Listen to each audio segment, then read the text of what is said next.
Today's Hibulb Conversations welcomes Snohomish County Executive Dave Summers.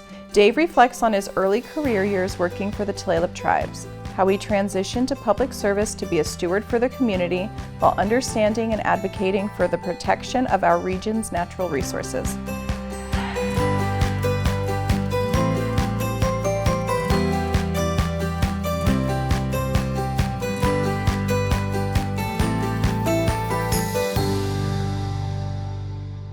Hi, welcome to Hibulb Conversations. I'm Michelle Hernandez, and today we're here with Snohomish County Executive Dave Summers. Welcome, Dave.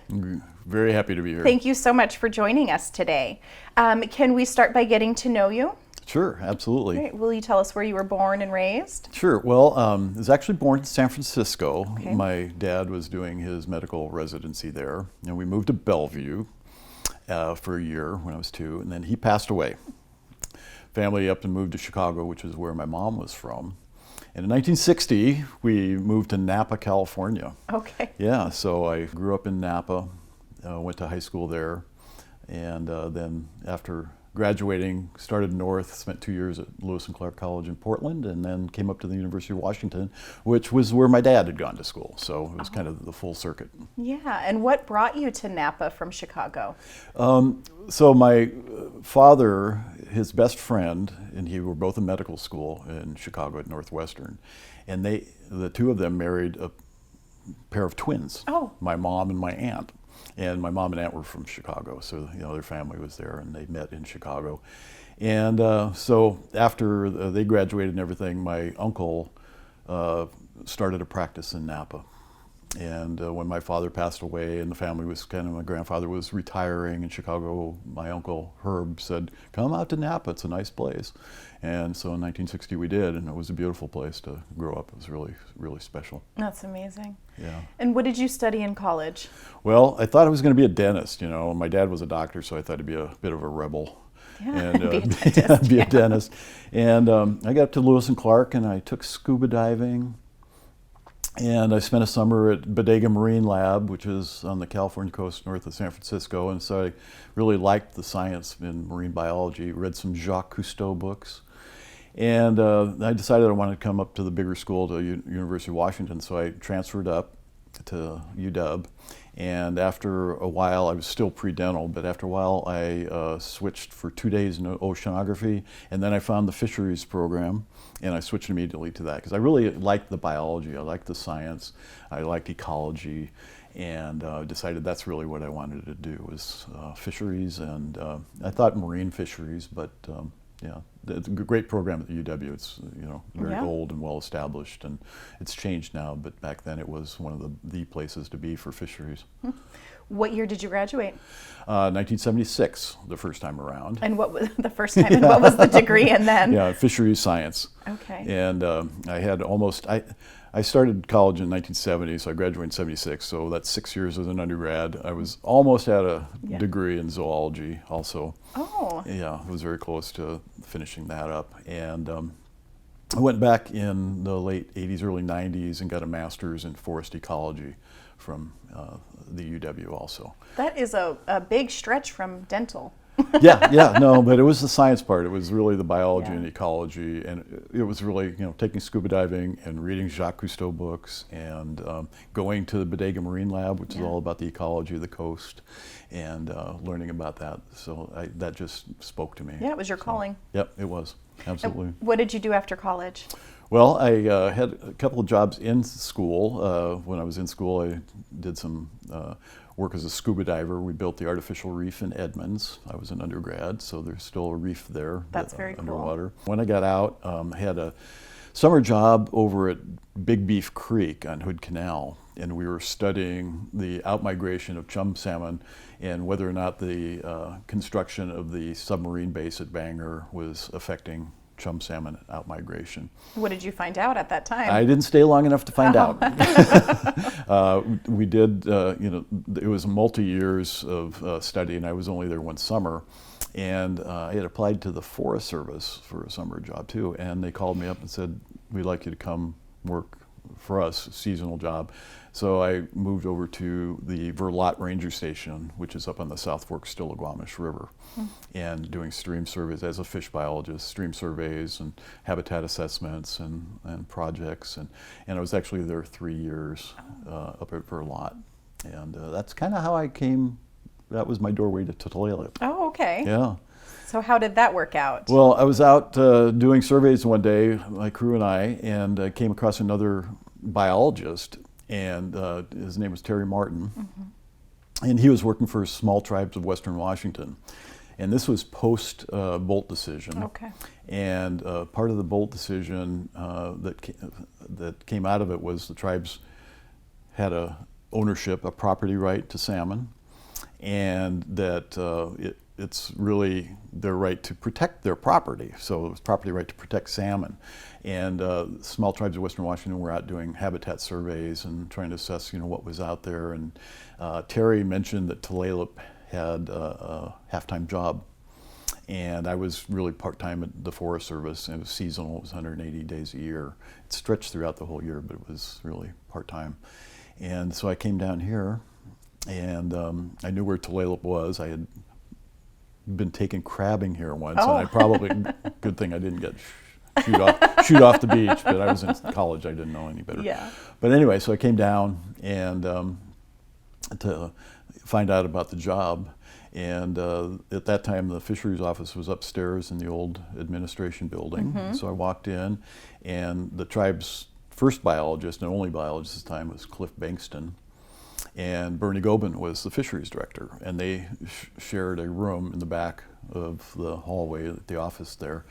And Bernie was just at his desk, and Cliff interviewed me, and I had just really come down to find out about the job. Yeah. And so Cliff, and I talked for quite a while, and then I thanked him and stood up, and Bernie said, "You're hired. Fill out an application on the way out."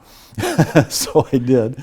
And so I started working at Tulalip as a habitat biologist, and that was 1979. What was Tulalip like at that time, 1979? It was, when you came across, when you came off the highway, the two bridges were two-lane wooden bridges, creaky, clunky, across Quilceda Creek, a little sketchy, across Quilceda Creek and Sturgeon Creek there. And it was not long after the Bolt decision. The tribes they had a smoke shop out it's where the gas station is now, by the Quilceda Casino that's now closed, or was bingo a long time ago. But anyway, so not a lot going on out here, a few stores, and the tribal fleet really had expanded because of the Bolt decision. So fishing was the big thing out here, and the fishing fleet was out moored in the back bay, not where the marina is now, but it was in the back bay. And at low tide, the boats would all be on the mud, It was too shallow to get in and out, and it was a sleepy place. But the county was very different back then. Back in the 70s, the county was about 250,000 people, and we're at 850,000 people now. And growing. And you said that you were employee number 50? Yep, I've still got my card. I was employee number 50. Wow. And I've kept this. It's really special to me. Linda Jones was the director at the time, but started in 1979, and my job was, Cliff, as I mentioned, Cliff Bankston was really the first biologist, and he took over for doing harvest management and also kind of hatchery things. There was no hatchery at that time, but raising fish.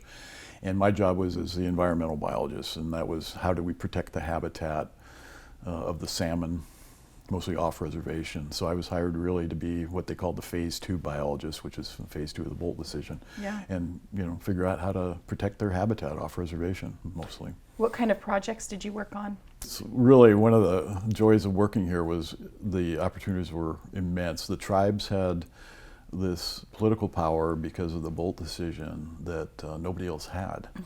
And we I made a list, and it's pretty amazing. We spent a couple of years battling the Northern Tier pipeline, which is a large oil pipeline, which was supposed to go from Port Angeles, come across the Puget Sound come over at Stanwood, and it ran all the way to close to Chicago, but it was going to be a big, huge oil pipeline. Yeah, and we studied all the stream crossings and participated in the hearings there. Northern Tier Pipeline, the Jackson project on the Salton River was up for relicensing with the Snohomish PUD, and I spent many years on that, negotiating in stream flows and all the operational characteristics of the hydro and water project there.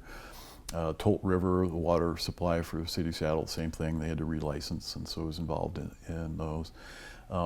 After a few years, Timberfish Wildlife was a huge negotiation that took course over several years, and that was all about protecting streams from logging activities. So prior to TFW in the mid-'80s, there were no buffers required along streams. They could just log right up to the water, drag logs through the streams, and everything. And we knew as biologists that was not a good thing. And so there was a multi-year negotiation, and we ended up getting stream buffers and new protections for salmon streams. And in fact, to this day, when I fly somewhere, I always get a window seat, but when I look out and I see buffers along the streams down on the, I think we did that. Yeah. We made that happen. It's amazing. There was a follow-up to that called Sustainable Forestry Roundtable, which was going to look at cumulative impacts, and I came up with a method for doing watershed analysis, watershed assessments. Terry Williams was my boss for a while, a number of just fantastic bosses as fisheries director, but he was appointed as one of the first directors of the Puget Sound Water Quality Authority. So I worked for several years on the non-point plan for Puget Sound. And that was, again, a multi-year project. I could go on and on. Yeah. I was thinking there was no force and nobody more active and influential in environmental change and protection than Tulalip. Wow. Back in the 80s. Yeah. And into the 90s. It was amazing. I worked with, we always had a policy person, which was the fisheries director. I'd be the technical person, the biologist, and then we had an attorney. And for many of the projects, it was Mason Morissette. And for some, it was Lou Bell, the tribal attorney. Yeah. Lou did the more local stuff like the Salton Project and Toll Project, and Mason did the bigger things. And then over the years, we got Kimberly Orden and worked with her on groundwater issues. And so there's just a number of kind of large multi-year involvement in big projects. A lot of work being done. A lot of work being done, but the tribes had this clout of phase 2 of the Bolt decision, this sort of legal decision that they did have the right to protect the habitat. And so, people listened, and Tulalip stepped up. They funded the attorneys, and it was not, cheap and inexpensive. Oh, the Navy base moved in while I was here, so we worked on that. That was new. And it was an amazing series of opportunities, and I often think that how fortunate I was to come to Tulalip and work for the tribes. Because if I had gone to work for the state or the federal government, you get kind of put in a cubbyhole and do what you're told. And at Tulalip, they said, "Go protect the habitat and let us know what support you need." And so it was fantastic. That's amazing. Yeah. Thank you so much for sharing your background. When we return, we'd like to hear more about how you got involved with public service. Oh, happy to talk about it. We'll be back with more Hibulb Conversations.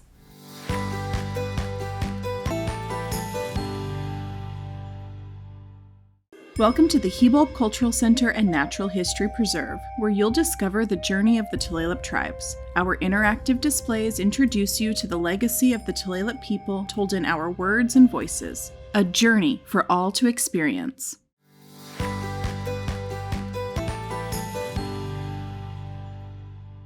Welcome back. Today we're here with Dave Summers. Can you tell us about your transition to public service?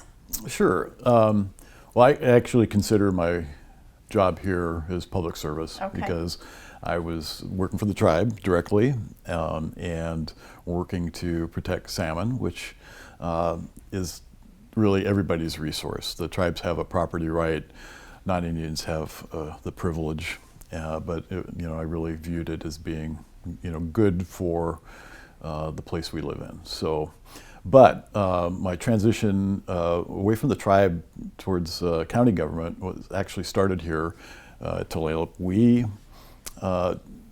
were involved when Snohomish County first developed a comprehensive plan. The state passed a Growth Management Act in, I believe, the late 80s, 1990, about that time frame.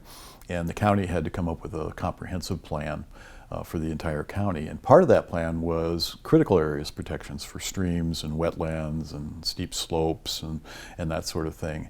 And so Tulalip teamed up with Pilchuck Audubon Society. The county wasn't really thrilled about having to do this. Buffers along, streams. We had done that in forestry, but for the counties to have to do that. So, the first efforts by the county to protect critical areas were pretty lame. Oh. And so we challenged them, Tulalip and Pilchuck Audubon, to the Growth Management Hearings Board. And I was a technical person, so I really submitted boxes and boxes of research and studies about the importance of riparian areas along streams and everything. And we were successful 3 times. I think there was Pilchuck, they called them Pilchuck 1, 2, and 3. The Tulalip name is on there if you go back and look at the records, but and really Tulalip funded it, but they were known as Pilchuck. And so we were successful in getting the county to have to really improve their critical areas regulations in their comprehensive plan. So I was involved with the county and growth planning and management, and so pretty familiar with the county. In fact, I mentioned the Northern Tier Pipeline project earlier. Mm-hmm. We had actually worked with Snohomish County and teamed up with them during that process, the several years of hearings, kind of fighting this large pipeline. So, had a relationship with the county and knew it pretty well. So, I really was familiar with them and really saw the county as being critical to the kind of the government closest to the ground and closest to the people here. So, one day, it was about what year was it? 97-ish. I got a call and from some friends, and they said, "Would you run for county council?" Mm. And I thought, no, I don't think so. Doesn't sound fun. Yeah, it doesn't sound fun. And I asked my wife, and she said, "Oh, you ought to try it." So I said, okay. And I said, well, let me think about it. And they said, well, you can't think too long because this is filing week and you only have 2 days. Oh. And so I said, okay, went down and filed and ran against my county councilman, who I was not too pleased with out there. His name was Swede Johnson. He was one of the people that we kind of had problems with, with critical areas. And I ran against him, and I beat him in the primary, and there was only 2 of us. And so I had a 10-week race, and all of a sudden I was elected to the county council. Just like that? Just like that. 2 days to think about it, and 10 weeks to adjust. Yeah, but I had great grassroots support, and people knew my work here at Tulalip and appreciated it, so I had a lot of volunteers. And what did that role involve? Yeah, the county council, it's a 5-member body. It's like the legislative branch of county government. So they pass all the ordinances. So all the policy that goes into county code goes through the county council. They have to authorize the budget. And so really like the legislative branch. They don't do the day-to-day management of the departments, which is what the county executive does, which is what I do now. But they really have to understand the policies they're passing and the intent, the laws that they need to fulfill, and take a lot of public testimony, listen to the public, and then are responsible for passing, as I say, both county code and budget, so a policy body. It's a full-time job. Okay.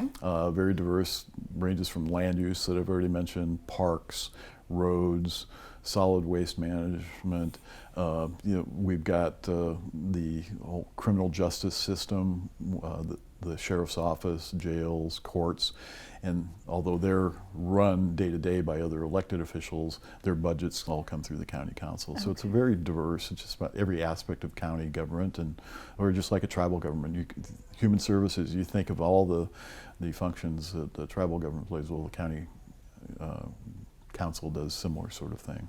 And how long did you serve as on the county council? Well, the first time I was elected, I served 4 years, and then I was defeated in 2001. Okay. And it was right after 9/11. The politics at the national level was very, dynamic and crazy, and I lost narrowly. So I was out for 4 years, and I actually came back and did some more work for Tulalip, and also worked for the Northwest Indian Fisheries Commission on some projects, and worked on some water issues, also exempt wells and stuff for the tribes. So during that 4 years, I was back doing my fisheries thing, but I knew I wanted to get back on the county council, and so 4 years later I ran against the fellow that had defeated me, and I beat him. Okay. And then I was elected 3 more times. So they're 4-year terms, and so I served 2 terms and then a half a term, so another 10 years on the county council. Wow. And then I decided to run for county executive. Okay. What brought you to that decision? I was irritated and unhappy with the county executive. Ready for something new, yeah. We had a county executive that got into some personal trouble and ended up resigning. And the fellow who was the county sheriff got appointed to that position. John Lovick, he's in the state house now, and had been before, but he had been a state patrolman for many years, and then in the legislature, and then our sheriff, and I had supported him. But when he took over as county executive, it was just kind of like you think maybe a police officer might be, and he hired another police officer to be his deputy, and it was their way or the highway, and they just went around the county council all the time. And I was many years the county council chairman, and that just didn't, wasn't consistent with the code. Yeah. Well, and they did things that frankly were against the code, and I had to call them on it. So it was a very tough relationship, and my assistant and good friend said, "You ought to run for county executive." I said, "Oh, you're out of your mind. No, forget it." And then, okay, I did, and I won. Okay. And so I beat Executive Lovick. And when was that? And it was 8 years ago. Okay. So this is 2023, so 2015-ish, Okay. 2016-ish. And so I beat him and became county executive, and I'm just finishing up my 2nd term now and running for my 3rd and final term. What are the priorities of this position? Yeah, well, the primary thing is to make sure that government's working smoothly and serving the people. And as I mentioned, we do everything from human services, parks, roads, transportation, solid waste, and so it's very broad. But my real goal is to make sure it's running well and efficiently, and I think we do that. We've got a great team, and in prior years there's a lot of fighting between departments and stress, and we've worked really hard to just say, hey, we're all in this together. We need to work together, be successful together, and I think we do that well.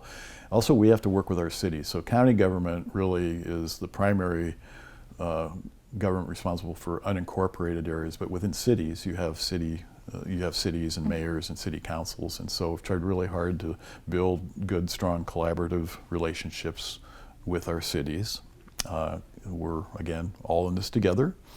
And then we've got our tribes, Tulalip, Snohomish, to a kind of a little lesser extent Sauk, Seattle, and don't deal with Muckleshoot too much, but their usual custom really is the south part of the county that flows into Lake Washington.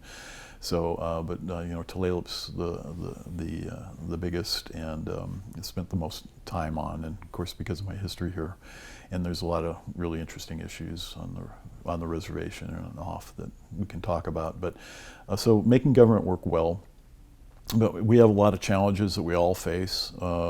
Homelessness. I always put an extra S on there. The homeless. Yeah. The drug scourge that we've got. It started with prescription opioids, and now, of course, we've got fentanyl and worse. Flooding in. So, dealing with that and the public safety aspect of that, human services. We've grown tremendously. As I mentioned, when I started working here, we're county of about 250,000 people. I think we were the second largest dairy producer in the country. At that time? At that time. And so we went through a transition. There's only a couple of dairies left. You know, they up and moved to other places. Instead of 250,000 being kind of a quiet county, we're 850,000 and growing like crazy. And so, you know, managing that growth, all those land use issues that I was really involved in as a biologist are still really important to me, making sure we do that properly and try to maintain the quality of life we have here in the environment is a huge priority for me. And just, you know, preparing the county for the future, really. Thinking about how Snohomish County has changed over time, what stands out to you? I think we really were a more rural county, and again, agriculture was big. It's still here, but it's really transformed into agritourism. The whole face of agriculture has changed quite a bit. We're doing what we can to sustain that and again, transition it for the future. Forestry was huge. When I worked for the Forest Service, the big trees were still rolling off the forest, you know, and we had mills. Everett had 5 large mills, paper mill, a couple of paper mills, I think 3 sawlog mills. The whole Port Gardner Bay and estuary around Everett and Tulalip was log rafts, you know, logs waiting to go into the mills. Those are all gone now. The naval base wasn't here, so the Naval Station Everett is a big presence now. So we've seen a transition away from the natural resource industries. We're starting in about 1970. The Boeing plant at Everett was built to build the 747s. Manufacturing and aerospace is still huge here. But over the years, I think our second largest employer now is Tulalip Tribes. Okay. And like I say, I was employee number 50. Yeah. But just watching the whole transition here at Tulalip from kind of a sleepy thing, the biggest thing going was fishing. Yeah. To the casino, hotel, Quilceda Village, all the opportunities that have happened. So sort of the same thing that's happened to Tulalip has happened, you know, in the county. There's been a transition and growth, and but the one aspect of it, it's still a very beautiful place to live, and that's a huge priority for me to. How do we keep it that way? Because you can see places around the country, look at around LA in Orange County. You can't find any oranges in Orange County anymore, you know, and I don't want that to happen here. We want to maintain those aspects that make this place beautiful, and which coincides with doing the best we can for salmon, our streams, our watersheds, our forests, farms, and maintaining those. And so land use to protect those things is still important. And I think we're, you know, doing a pretty good job. It's a challenge, but I think we're doing a pretty good job. And the one thing about county, we fought about everything, land use, and of course a lot of people didn't like the Bull decision. They didn't like the idea that the tribes, you know, had a fishing right. That is mostly gone. You know, that was very front and center back in the days. I think, you know, Tulalip is, and the tribes are, you know, recognized as an economic force now and doing great things for the community. And I think the thing we have now that is important is we really try to collaborate more and not spend a lot of energy fighting about stupid stuff. Yeah. And let's spend our energy on the things we agree on, how we grow together, and our commonalities. You know, you can choose to fight about anything, and you see this across the country. And we're trying really hard here in Snohomish County not to do that. Let's focus on all the benefits we have, the wonderful things we have, the wonderful aspects, and that should be our conversation, not our differences. Yeah, that's amazing. Thank you so much for being here and sharing your story and how your career has evolved with us. Happy to. We'll be back with more Hibulb Conversations.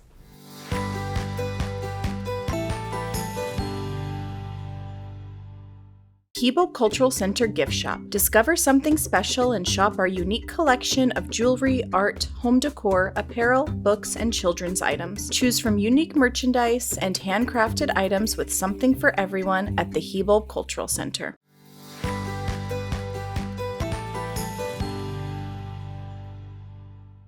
Welcome back to Hibulb Conversations. Today we're here with Snohomish County Executive Dave Summers. Welcome back.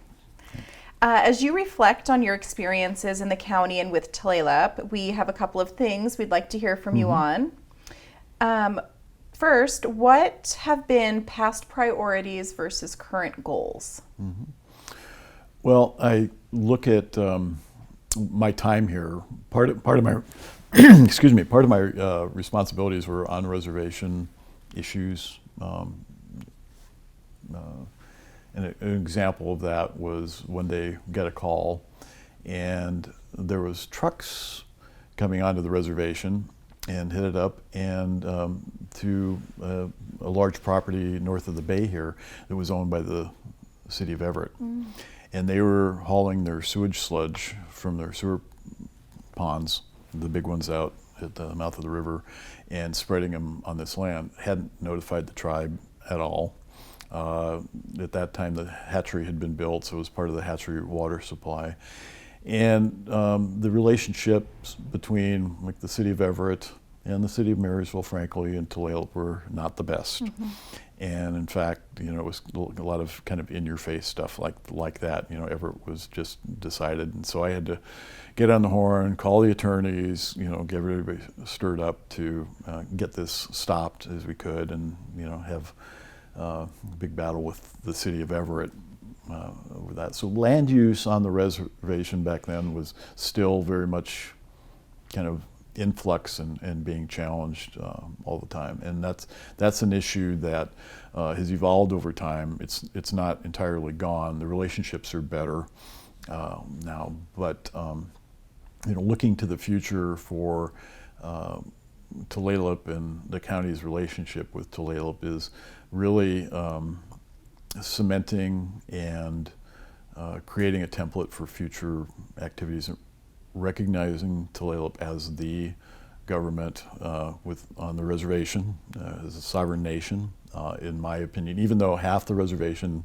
has been alienated, it's still Tulalip's reservation, and should Tulalip as a government needs to be in control of their destiny and their future and their reservation. So sorting through those sort of legal land use issues is something we'll continue to work on. In fact, the county is updating its countywide comprehensive plan now, and for the first time we're putting in place a tribal element. And what an element is, like there's a natural resources element, there's a transportation element, there's a land use element. We're going to have a tribal element now, which really sets policies, broad policies for outlining the relationship between the county and the tribes here on the res. And it's my hope that really helps smooth and set the direction for future activities. We run into issues like the county built and maintains a lot of the roads on the reservation. Well, whose roads are they? Well, you know, it's a legal little mess, but at the end of the day, as far as I'm concerned, they're the tribe's roads. You know, and let's figure that out. Because they need to decide, you know, what they want to see out here, and you know, over time, get the reservation fully back into tribal hands and, you know, jurisdiction and control. So I think that's important, something that I would like to see happen. We're working with the tribe also on, as I mentioned, the county's growing like crazy. We have a lot of recreation, and the county has a pretty extensive park system throughout the county, and one of the areas, kind of a contention, and has really grown a lot, is the use of the rivers for river rafting and other recreation. And so we're working with Tulalip on developing a plan that the end goal is to make sure those rivers don't just get trashed by recreation, and I think both the county and the tribes want to see that. So we're trying to figure out a way, how do you accommodate recreation and all this heavy use, but still protect the river and the resources? And it's things like, you know, we're going to have limited places where people can camp and pull out. And we're going to use those opportunities to educate people about the river and how sensitive it is. And so we're working with Tulalip on this sort of plan for our watersheds off the reservation. So we continue that relationship on protecting habitat and respecting the tribe's rights and interests in protecting the habitat. That's amazing. Yeah, so a lot of relationship issues. We're working with the tribe hand in hand on the comp plan. All the language that's going into the plan, goes through the tribe first. So we're making sure that, when we come out at the end of the day, it's not like the old days. The county just writes something and have public hearings until the tribe would show up and say, "Wait a minute, this isn't quite right." We're trying to get that all worked out. Yeah, that's great. Beforehand, yeah. And the comp plan is a lot of work. Yeah, it's a lot of work. Can you tell us about some of the challenges in managing growth or change? Yeah, it's a difficulty going into the future. We are going to continue to grow. As I mentioned, we've worked hard to try to keep Snohomish County a beautiful place to live, and so it's an attractive place to live and do business. We're trying to get our cities and towns in particular to take the future growth and protect the rural areas. Rural areas are where the habitat still is and where natural resources still are. And some places around the country have just gone for sprawl. We could pave the whole county very easily. We don't want to do that. So we're trying to get the growth to go into cities. Everett has gone through this transition. It started out as a mining mill town, and then it went to timber, and it's been a seaport. And the next evolution needs to be a vibrant urban location, higher density, so we don't have to put people out on the countryside. So that's going to be a real struggle, is getting, a lot of places don't like to change. A lot of the towns, they don't want growth. Some of them do, some of them don't. But really encouraging that growth within our current cities and protecting the rural areas is going to be a huge challenge.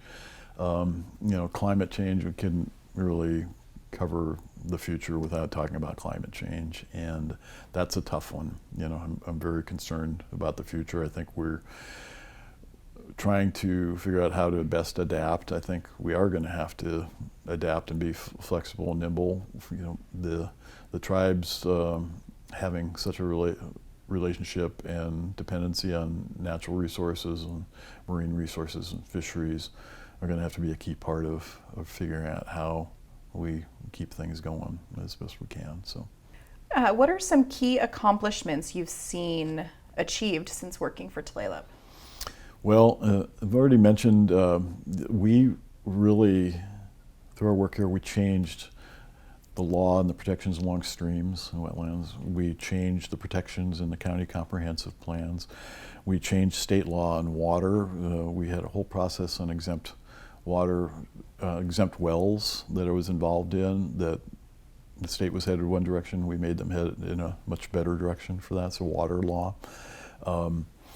Everything from Puget Sound recovery, tribal involvement in that, and the tribal property rights to natural resources have been very influential in heading that in the right direction. We negotiated in-stream flows on the Sultan project, and it bothered me for a long time because PUD say, "Oh, the salmon are doing great in the Sultan project." Well, it's because we made you put water down the river. And in fact, I was talking to Darrell Williams this morning, and they've gone through another relicensing, and the PUD has even improved things even more beyond that. So it wouldn't have happened without Tulalip being there and the tribes being there. Together, since I've been at the county, we're working hard to replace culverts, so restore fish access up into their streams and watersheds. That's really driven by the tribal culvert case that told the state that they have to fix these culverts at Black Salmon Passage, and the county says, well, we need to do that too, so we're working with Tulalip on that. We restored more estuary habitat in the Snohomish Basin than any other place in the state. The restoration projects between the county, the Port of Everett, and Tulalip's projects are larger than the Nisqually restoration. So we have a lot to be proud of in restoring estuaries and floodplains. We work together with the farmers on their practices, and we've got, I think, the most collaborative relationship between the tribes and the farmers, recognizing that farmers need to farm, but they also have a responsibility to protect the habitat. And through the collaboration, cooperative relationships we've had for many years between the tribes and landowners. Wasn't always that way, but made tremendous progress here. So there's so much to be proud of here, and it really is a major reason why this is still a great place to live and will continue to be. Yeah. You've worked with many of our tribal members Yeah. over your career. Do you have any memories or stories that stick out? Well, I could go on forever. When, as I mentioned, when I came in to find out about the job, Bernie Gobin, said, "You're hired, fill out an application." Bernie was just a great individual, a great fisheries director, so dedicated to the tribes. Not long after I started working here, Bernie and Stan Jones, who was the chairman, and Lou Bell, who was a tribal attorney, we all went back to Washington, D.C. to Federal Energy Regulatory Commission hearings on the Sultan project together. And I can remember my time. Yeah, that must have been a fun trip. Yeah, it was a fun trip. And Bernie and Stan took us to a restaurant. They were very excited about it. It started with an H. Howarth or something like that. It was on the water. And they said, "Oh, they got this amazing appetizer." And so they ordered them. They were rum buns. They were large cinnamon rolls covered in really sugary rum sauce. And that was appetizer, and that was interesting. Clarence Hatch was the executive director for many years when I first started here. Clarence, a big, tall guy, he liked to pull your leg. He called me in one day and said, "Dave, somebody wants us to put poison down our well." I go, what? And it was somebody, the tribal well field was not producing properly, and the well people have a way of putting acid down there to dissolve the deposits and stuff. But Clarence would always, kind of pull your leg first. And Clarence and I also took a trip down to San Francisco for a conference. It was actually in Oakland, but Clarence, as a young man, had been upped and moved. The Bureau of Indian Affairs would take people off the reservation and move them somewhere to relocate them and have jobs. So he had been moved to San Francisco and worked in the Slage lock factory down there. And so we got down to there. Clarence rented a big car. He sat in the back, made me sit in the front and drive him around. It was fun. We had a ball. And then he took me to his old haunts in San Francisco, people that he remembered, had known and grown up there. And, I'll always remember that trip with Clarence too. And just the dedication, every director, I had so many, Linda Jones and Guy Madison for a short period of time, Herman Williams Sr. For a number of years. Terry Williams, amazing guy for many, many years, so dedicated to the environment and habitat. Just the dedication both to the tribe and to the resource and to treaty rights, is something that I just treasure, and it was amazing to be around and work with, and I always remember. Yeah, that's amazing. Do you have any advice or life lessons you'd like to share with young people? Well, I'd say follow your hearts. I did. I had an interesting path. I wasn't sure what I wanted to do, and then I found something that spoke to me, which was the environment and nature, and found my path. Don't be afraid to do that, because you need to spend your life doing something you really believe in and want to do. Treasure family and community. That's one thing that you have here at Tulalip that I miss on the outside. Such a wonderful sense of community and history, and looking forward to the future as a community and as a tribe or tribes. We don't have that so much in the non-Indian world, and I think it shows. It's missing. It's served, in my view, Tulalip well. I watched the evolution here at Tulalip, going from fisheries, but then we had bingo and the smoke shop, obviously, and then the casinos. But they've invested back in their community to the elders and health clinic and out into the community, Yeah. boys and girls clubs and others. And I think treasure that community and build on it and support it, because it'll serve you and future generations really well. But it's look for a community to serve and follow your hearts. Yeah, that's great advice. Thank you so much for being here with us today. I've really enjoyed getting to know you and listening to your stories about our community here in Tulalip and our people. My pleasure. Yeah, thank you for the work you do. Yeah, well, it's been my pleasure and honor. Really, it was an honor to work here all those years, and I value that. I wouldn't have wanted it any other way. Thank you so much. And thank you for watching Hibulb Conversations. I'm Michelle Hernandez. Until next time.